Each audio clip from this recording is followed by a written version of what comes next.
مرحبا، أنا رامز الأخ ياسر، نحن من سوريا نقيم في لبنان تابعين لكنيسة الصور. In the background we have the triumphal arch of Hadrian, and Jesus himself walked along this old ancient road when he came through Tyre with his disciples. When we first came to Lebanon 5 years ago, the refugees hadn't started arriving from Syria yet. It wasn't long after we got here that they started coming in increasing numbers of people. The ones who came without anything. They were fleeing cities like Aleppo and Hama and Homs, even Damascus. And when they came here, they came with just what they could bring. They would just grab a few things and flee in the middle of the night sometimes. And so they arrived here with nothing, and they needed everything. We helped them with food portions, with milk for their babies, with diapers, with medical needs, all sorts of things that they needed. And it really expanded from there.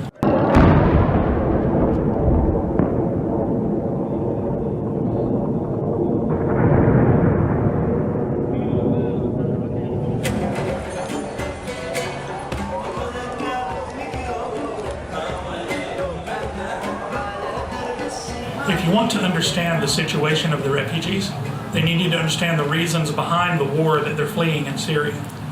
In Syria, there are four main groups who are involved in the war. There's the government group, which is a Shiite Muslim group, and it's allied with other Shiite Muslim groups. There are the Sunni Muslim rebels. There's the Islamic State, who are also Sunni extremists. And there are the Kurds, who are more of an ethnic group. These four groups are fighting for control of different areas of Syria. If you want to understand the war as a political war, it's really not. The war is really a religious war that dates back about 1,400 years to the Battle of Karbala, which happened in Iraq, between a group which would later become the Sunnis and a group which would later become the Shiites. And this division that began at this battle among the Muslims is behind the war today that stretches from Yemen all the way to here in Lebanon.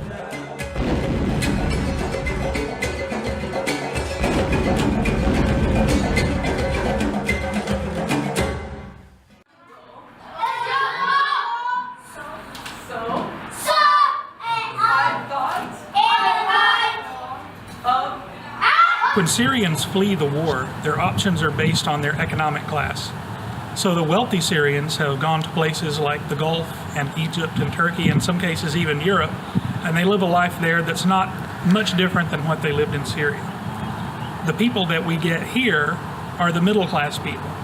They're people who had enough money to leave the country, but are not able to live once they get here because they've expended all their resources. Salut du sud Liban de l'église de Tyre. Bienvenue chez nous.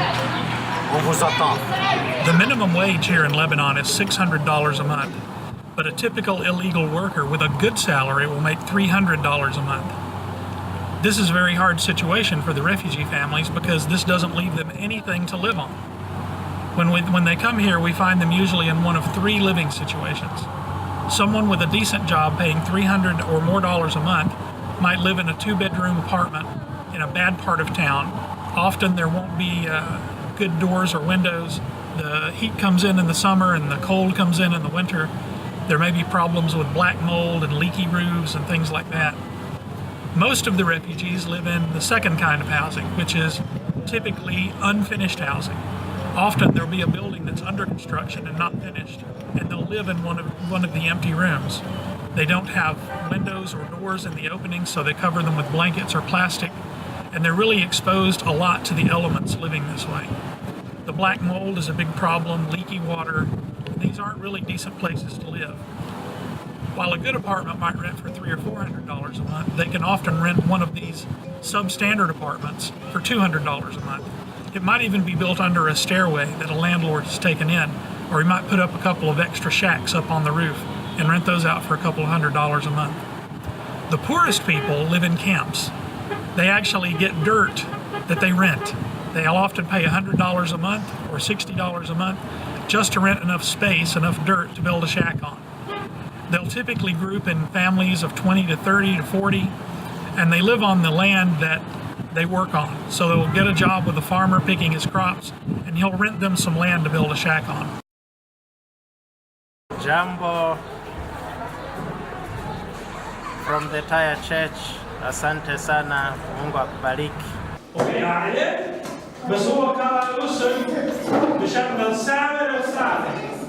I'll tell you the story of Mustafa, a lady who came here with her 2 children. It's very common in Arab culture for extended families to live together in the same building. The father will build a building and he'll put enough extra rooms in it for his children to all have their own place, and the entire extended family lives together. Grandmother, grandfather, children, grandchildren. This was the case with Mustafa's family. In the middle of the night, a rocket hit their building and blew up the building. In that same attack, Mustafa lost her mother and her father and her husband and several of her brothers and sisters. There were also other children in the family who were killed in the attack. So what happened at the end is that Mustafa and her brothers and sisters moved here with the remaining children and lived together in a very poor, broken down, run down apartment where we found them and brought them to the church to help them out. ودعني يا حبيبتي إلى اللقاء يا ذنبها لولا الشفا طول عنك غيبتي.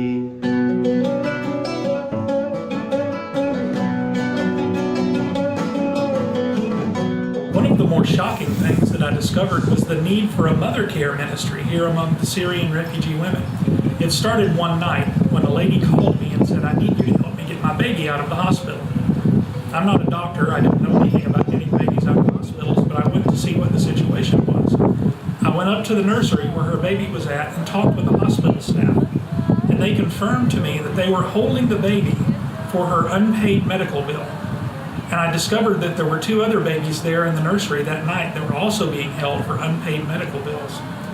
So the next day we found out the amount of her unpaid medical bill and paid it so the baby could go home with the mother. She had been out of the hospital 2 weeks already, and her baby had been held by the hospital for 2 weeks for the unpaid medical bill. Over the last 2 years, we've rescued 39 babies and returned them to their mothers, to their families. Now we have a comprehensive mother care program where people visit the mother ahead of time. She gets medical care and screening in a clinic. We arrange for her entry to the hospital. We help the mother get out of the hospital, and then there are people who will do follow-up visits with the mother. قد صار لك معتلات؟ من يومين صار لك معتلات؟ طيب قل لي شو جاي على بالك انت؟ شو جاي على بالك؟ جاي على بالك خبز؟ قد صار لك معتلات؟ كثير كثير؟ طيب جوعان هلا انت؟ ما في عنا اكل، انضرب بيتنا. العالم عم يدوروا على قيمة الاكل، عم نروح Food distribution is an important part of ministry among refugees. Many of the refugees get a very small subsistence from the United Nations, but it's not enough to feed their families, and so they end up living on rice mostly. So we try to put together packages that have better nutrients for the refugees to supplement their diet. Things like beans and cans of meat and oil that they aren't normally able to afford. De groeten vanuit de kerk hier in Tiris. ودعني يا حبيبتي إلى اللقاء يا ذنبها لولا الشفا